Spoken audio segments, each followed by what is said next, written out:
hay una serie de formas como están siendo torturados físicamente sin necesidad de golpearles, pero también que están siendo torturados psicológicamente.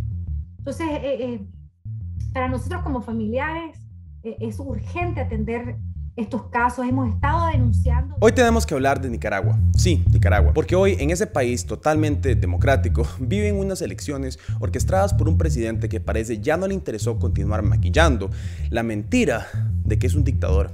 Daniel Ortega hoy hace cosas totalmente normales, como arrestar a sus contrincantes políticos, tiene a su esposa como su vicepresidenta y hoy busca su tercera reelección en un quinto mandato presidencial. Esto es lo importante, no pasa nada. Yo soy Pietro Cercone y hoy hablamos de la tragedia nicaragüense.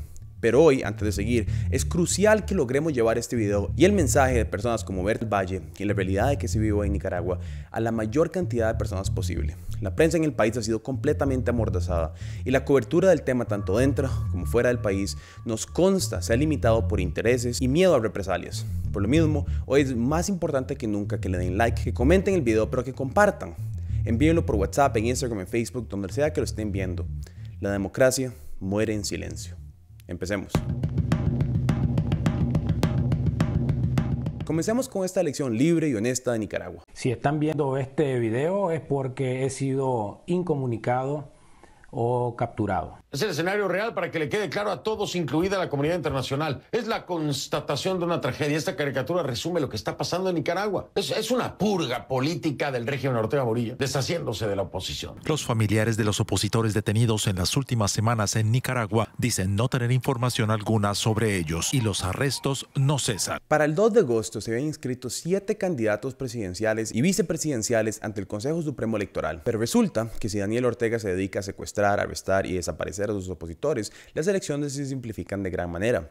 Estos opositores hoy todos están siendo detenidos bajo cargos. Entre estos suelen destacar incitar la intervención extranjera, una movida clásica y esencial para todo dictador autócrata. Siempre ha sido acusar a cualquier tendencia que se le ocurra interponerse entre ellos y el poder como intervención extranjera. Aquí unos ejemplos. Eres un miserable Donald Trump. Él actúa como no solo como un cowboy, racista, supremacista, no solo como eso. Él maneja las relaciones internacionales como un extorsionador. Estados Unidos ofreció $15 millones por informaciones que permitan detener a Maduro y fijó otras recompensas por otros funcionarios y exfuncionarios del chavismo. Nuestros adversarios no nos entienden. Incluso algunos en la comunidad internacional se confunden. No entienden a quién representamos. Lo mejor de las páginas de propaganda de Bukele no son ni siquiera el mensaje, pero la música de fondo. ¿La notaron?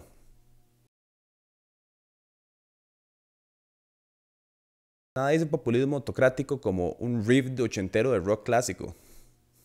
Pero bueno, vayamos viendo a las acusaciones. El excomandante de la contrarrevolución y Bernice Quesada se inscribieron para competir por el partido Ciudadanos por la Libertad. Para bloquear su avance, a Bernice se le acusó de provocar y conspirar para cometer actos terroristas. El Poder Electoral le retiró la personería jurídica del partido y el Ministerio de Gobernanza anuló el pasaporte, cédula y certificado de nacimiento de la presidenta del partido, Carmela María Rogers Ambush. Sin esos documentos, Carmela quedó solo con una ciudadanía estadounidense. En julio, la policía arrestó al también precandidato por el partido de la Alianza Ciudadanos por la Libertad, Noel Vildabré, por presunta traición a la patria. A la lista se unen Miguel Mora del Partido Restauración Demócrata, Medardo Mairena del Partido Campesino, Arturo Cruz de los Ciudadanos por la Libertad, Juan Sebastián Chamorro, sobrino político de la expresidenta nicaragüense Violeta Barrios de Chamorro, y Félix Madariaga de Unidad Social Azul y Blanco. Recuerden ese último nombre. Todos ellos fueron acusados del mismo delito: realizar actos que menoscaban la independencia y la soberanía y la autodeterminación de Nicaragua, es decir, traición. Pero quizás entre los opositores que más miedo le generan a Daniel es Cristiana Chamorro, hija de la expresidenta Violeta Barrios de Chamorro. En nuestra serie original sobre los actuales líderes centroamericanos en el poder, visitamos la historia nicaragüense. En serio, los invito a ver a todos el episodio porque explica la vida y la aparición de Daniel Ortega como el dictador. Pero aquí, en breve, una explicación de por qué le daría tanto miedo a Daniel la aparición de otra Chamorro en la política nicaragüense. Para 1990, la falta de crecimiento económico y la desilusión política habían afectado su imagen y Ortega perdió la presidencia ante una antigua compañera revolucionaria que de hecho formó parte de la Junta de Gobierno de Reconstrucción Nacional en el 79, Violeta Barrios de Chamorro. He tratado de cumplir con todo mi corazón y entereza el mandato que recibí. El presidente de Nicaragua, el gobierno de Nicaragua va a respetar y a acatar el mandato popular emanado por la votación en estas elecciones. La derrota fue divisiva para el Frente Sandinista. A Cristina Chamorro se le acusó de gestión abusiva y lavado de dinero y fue puesta bajo arresto domiciliario. Lo interesante de este caso es que luego de esa acusación, Cristina dijo, y cito, "No soy candidata oficial y pretende inhibirme. ¿Qué miedo le tienen al cambio? Unida, Nicaragua volverá a ser república". Pero Ortega no solo se ha enfocado en detener aspirantes a la presidencia, también detuvo al director Banpro, Grupo Promérica, Luis Alberto Rivas, los exguerrilleros sandinistas Doria María Telves, Hugo Torres y Víctor Hugo Tinoco, y las activistas Tamara Dávila, Ana Margarita Vigil y Suyen Barahona. Ahora, ante tanto arresto, todavía hay algunos partidos inscritos. El problema es que la mayoría de los partidos inscritos, para sorpresa de absolutamente nadie, como nos gusta decir aquí, no representan a la oposición y son acusados de ser los conocidos partidos colaboracionistas. Entonces, la amenaza de un partido de oposición es mínima, para no decir inexistente. Pero la habilidad de los detenidos es mejor contada por las personas afectadas. Recientemente estuvimos en contacto con la organización basada en Costa Rica, Demolab, y su fundador, el doctor Álvaro Salas, quien ha estado trabajando directamente con Berta del Valle. Hoy se encuentra exiliada al ser política, activista social y la esposa de Félix Maladriaga, contrincante político del régimen orteguista, a quien al día de hoy lleva más de 150 días secuestrado. Gracias al trabajo realizado por Demolab, logramos contactarnos con Berta, quien recientemente estuvo en 60 Minutes haciendo lobbying en Washington DC, para escuchar lo que vive hoy Nicaragua. Quiero iniciar contándote un poco acerca de mi vida, por qué los nicaragüenses rechazamos a la dictadura de Daniel Ortega. Yo cuando tenía 10 meses de nacida, mis papás tuvieron que cruzar la frontera aquí en Estados Unidos y venirse legalmente huyendo de la guerra. Y ese fue mi primer exilio. Y desde el 2018 estoy viviendo mi segundo exilio, huyendo de la represión del gobierno de Daniel Ortega. Inicio con esa anécdota para ilustrar cómo una persona y un partido ha hecho tanto daño a nuestro país. Y lo que hemos estado viviendo desde que él volvió al poder es una serie de violaciones a derechos humanos. Ellos venían con una propaganda y un discurso de amor y paz, de Nicaragua cristiana, socialista y solidaria. Sin embargo, sabemos que durante todos estos años, el régimen de Daniel Ortega lo que ha hecho es acumular riquezas para ellos. Se conoce, ¿no?, que hubo alrededor de $5.000 millones de dinero proveniente de Venezuela que entraron no a las arcas del Estado, sino entraron al partido de gobierno y a la familia de Daniel Ortega. Hay fraudes electorales que se cometieron. Desafortunadamente, las denuncias que hicimos no fueron suficientes ante la comunidad internacional y se siguió viendo al gobierno de Daniel Ortega como algo legítimo. Y en la última elección del 2016, Daniel Ortega nombra a su esposa, la primera dama, como vicepresidenta. Y entonces ya vemos a casi que una dinastía en el poder, porque sus hijos también ocupan diferentes cargos en el gobierno, como casi ministros plenipotenciarios. Así hemos pasado esta crisis sociopolítica hasta llegar a este año, donde se pretendía tener elecciones nacionales. Sin embargo, desde mayo de este año, el régimen de Daniel Ortega se encargó de secuestrar a los líderes de la oposición, entre ellos a 7 de los precandidatos, a los cuales el pueblo nicaragüense, a través de las encuestas que se realizaban, manifestaban su preferencia y su intención de voto. Así que este próximo 7 de noviembre para nosotros no van a haber elecciones en Nicaragua. Quizás lo que hay es un proceso de votación que el régimen ha creado para poder legitimarse, pero definitivamente cuando tenemos tantas violaciones a los derechos humanos, a los derechos ciudadanos, cuando este proceso no cuenta con los estándares internacionales para ser considerado elecciones libres y transparentes, pues no podemos estar validando estas elecciones ni reconociendo al gobierno de Daniel Ortega como un gobierno legítimo. ¿Qué sabemos de las personas que han sido arrestadas, en especial los precandidatos y esas personas que estaban representando a la oposición en Nicaragua, que poco a poco han secuestrado y desaparecido? Algunos en la mitad de la noche, hemos visto videos, algunos que llegaron a la casa. ¿Qué sabemos de la condición de esas personas? ¿Por qué dicen que fueron arrestados?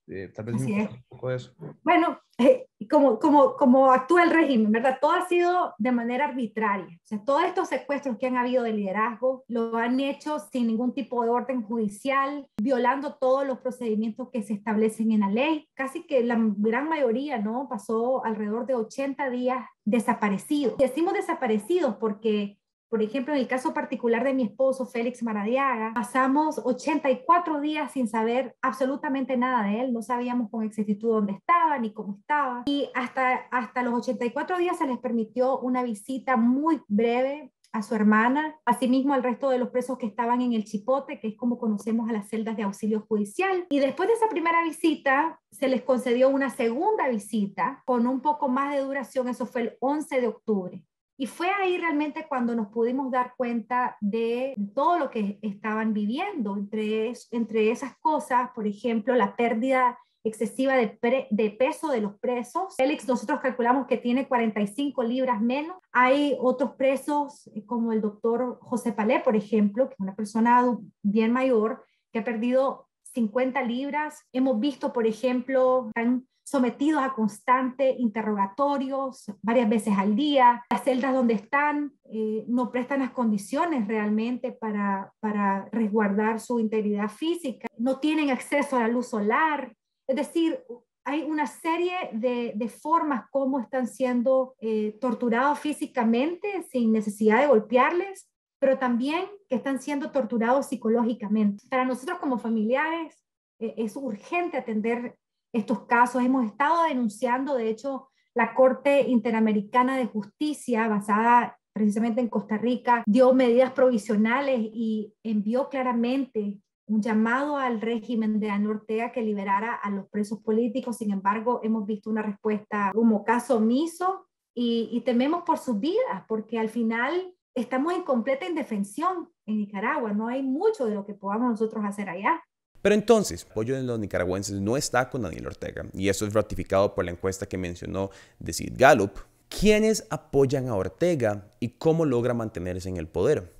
Durante los 14 años sucesivos en el poder, Ortega, quien también gobernó en la década de 1980, revirtió leyes sobre la separación del poder civil y militar e incorporó a militares activos en el retiro de instituciones del Estado. En los últimos años, según la experta Elvira Cuadra, el aparato militar se ha plegado políticamente a Ortega. Y esa alianza, también a económica, será crucial para su modelo de gobernabilidad a partir del 2022. Como hemos visto en otros gobiernos similares, como los en Venezuela, los militares son dueños de muchísimas cosas: supermercados, tiendas, un hospital, ferreterías. El Instituto de Previsión Social Militar cotiza en la Bolsa de Nueva York y según una investigación de la revista Confidencial, tiene invertido en bonos del Estados Unidos al menos 35% de sus fondos, que se estiman en $100 millones. El ejército y la policía han sido señalados por organismos de derechos humanos. Entre esos episodios, tal vez recuerden la represión de protestas del 2018 contra el gobierno, donde murieron 318 protestantes a manos de la policía. 18 de abril del 2018 iniciaron protestas en Nicaragua a causa de las reformas al seguro social del país que bajaban en un 5% la pensión de personas ya jubiladas. Dichas protestas fueron reprimidas por el gobierno de Ortega y escalaron muy rápidamente, ya que entre el 18 al 20 de abril ya se habían contabilizado 5 muertos a manos del régimen de Ortega, entre ellos adolescentes y estudiantes de universidades. Para el 22 de abril, Ortega revocó las reformas al seguro social. Sin embargo, las protestas continuaron hasta octubre y dejaron 328 muertos, 3 desaparecidos, 130 encarcelados y 88,000 exiliados, según un reporte de la Comisión Interamericana de Derechos Humanos. Pero eso no fue todo. El principal instrumento de represión es la policía para intimidar, pero también el Poder Judicial para poner preso a todo el que disienta, dijo la defensora de derechos humanos Vilma Núñez al referirse acerca de los 150 opositores presos actualmente. El apoyo a Ortega también pasa por la comunidad internacional, ayudado por los mismos de siempre: los taxis, el trigo, las vacunas anti-COVID, hasta una estación satelital, un instituto de biotecnología y el armamento dan cuenta de la presencia de Rusia en Nicaragua. Ortega y Rosario Murillo solicitaron apoyo a Rusia en el ámbito técnico-militar, que consiste en abastecimiento del armamento más moderno y preparación de los militares para condiciones bastante complejas destacó el ministro de Defensa ruso. Según el secretario general IDEA Internacional, el politólogo costarricense Kevin Casas, Ortega puede tocarle la puerta a Rusia, que alguna ayuda le dará con tal de mortificar a Estados Unidos en su propia esfera de influencia geopolítica. Es la misma guerra, ¿verdad? De los 80, solo que para siempre. Es importante notar cómo el financiamiento del régimen de Ortega se vio obligado a acudir a Rusia, ya que el flujo de dinero anteriormente provenía de Caracas, nada raro, el cual se estima que entre el 2008 y el 2016 fue de unos 4.800 millones de dólares, miles de millones de dólares. Esto cayó severamente por la crisis que hoy vive Venezuela, y su búsqueda de financiamiento extranjero también ha venido por el hecho de que Ortega en los últimos años perdió el apoyo económico de los grandes capitales nicaragüenses. Esto es muy serio, quienes en gran parte sostuvieron al régimen, cuando en corto el régimen no se metía con ellos. En junio nos sentamos con la expresidenta Laura Chinchilla, quien se refirió al tema. Y Daniel hizo todo lo que hizo a plena luz del día.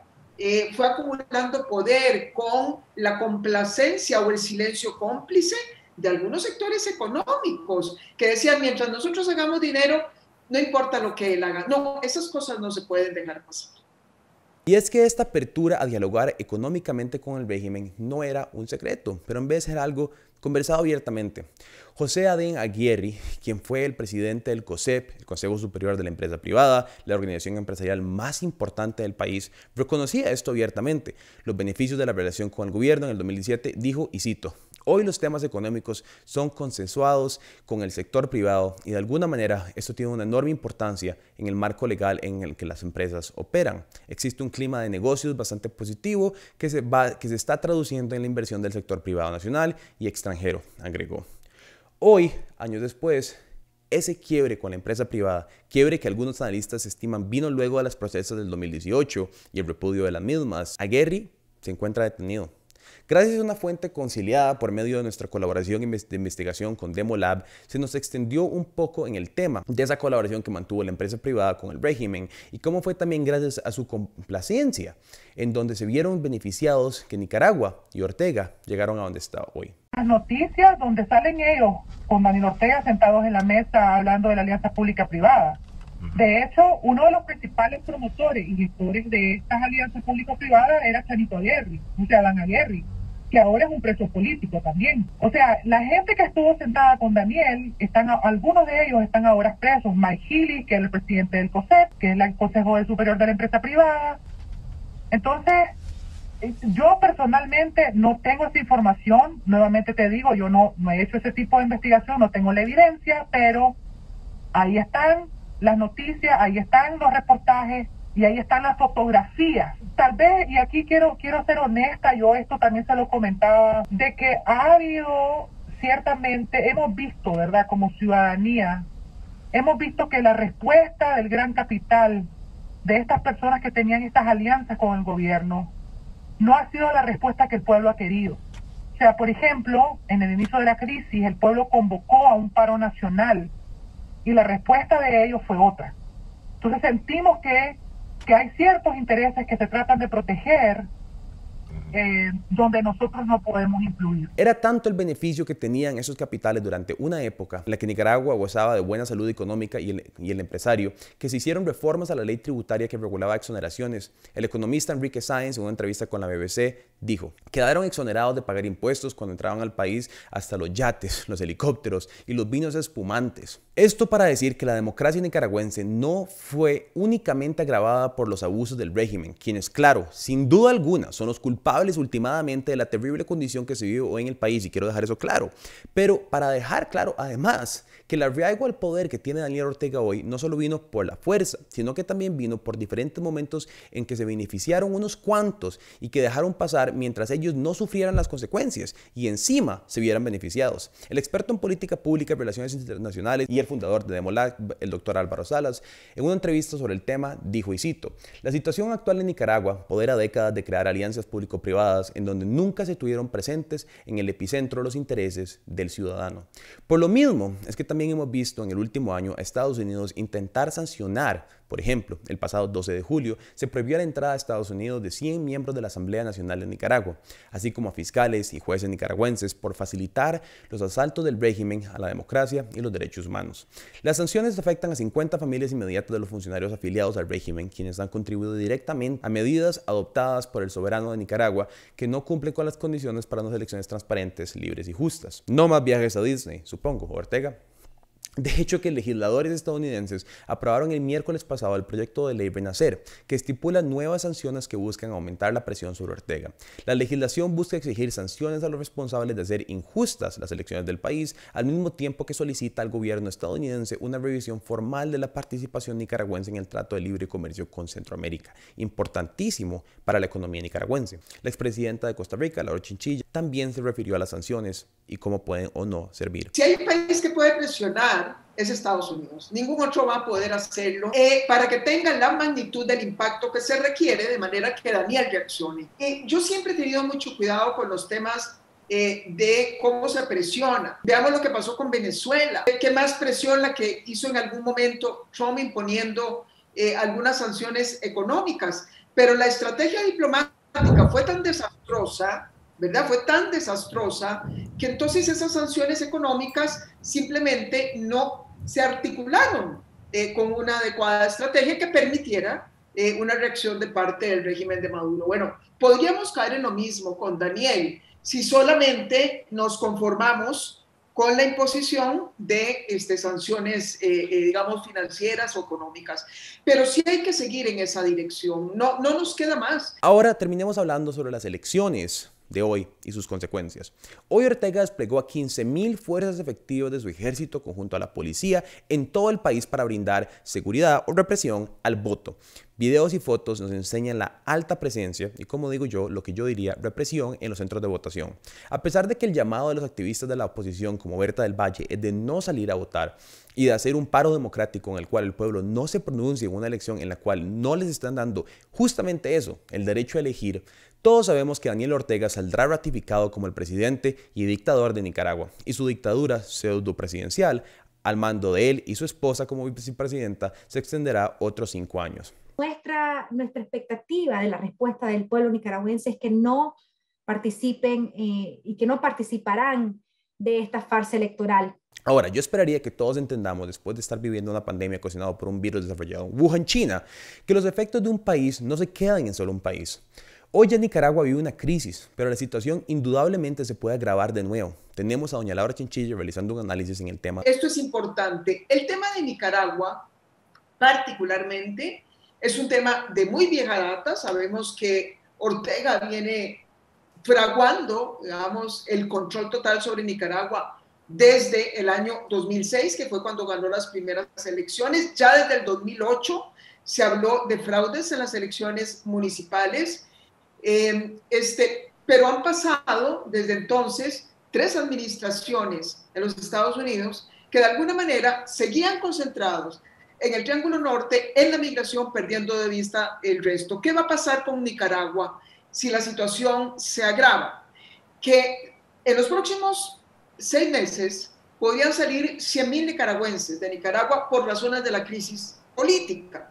Pero ya no tanto para Costa Rica, aunque siempre van a venir muchos, sino que ahora más hacia Estados Unidos, porque allá es donde se está generando empleo y no en Costa Rica. Y eso finalmente va a agravar también la situación en Estados Unidos. En Costa Rica, por ejemplo, no es nada desconocida el tema de la migración nicaragüense, pero es probable que no estemos del todo preparados para lo que puede venir. Hoy, según el Observatorio Demográfico del 2018, la CEPAL, Costa Rica es el país de América Latina con mayor porcentaje de inmigrantes en toda su población, con un 9%. Y del 2017 al 2021, inclusive solo dentro del 2021, las solicitudes de refugio han incrementado drásticamente.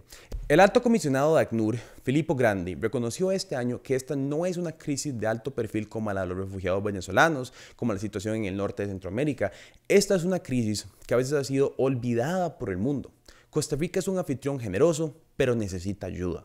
Y el problema de estas olas de migración, además de ser uno social en cuanto a los sesgos, prejuicios y xenofobia que suele generar, es uno de derechos humanos. La realidad costarricense de hoy es una que no puede ofertar necesariamente una vida digna a estas olas de inmigrantes, viendo el hecho de que hoy el país cruza por una de sus peores crisis de desempleo, una terrible contracción económica y un sistema de seguridad social que no está dando abasto.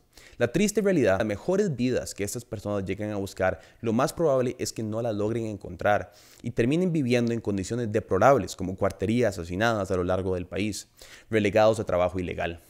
Esto entonces, como explica doña Laura Chinchilla, repercute en olas migratorias, no solo hacia Costa Rica, pero al tener menos oportunidades aquí, en olas expansivas hacia el norte del continente que trae una serie de terribles consecuencias. Y es para las personas que logran salir del país. Ciertamente el futuro para las personas que intentan encontrar una mejor vida fuera de Nicaragua será difícil, pero la realidad es una que la mayoría de las personas tendrán que vivir en Nicaragua y tienen un futuro aún más incierto. Según el Banco Mundial, a mediados del 2021, el 44% de los hogares reportaron ingresos más bajos.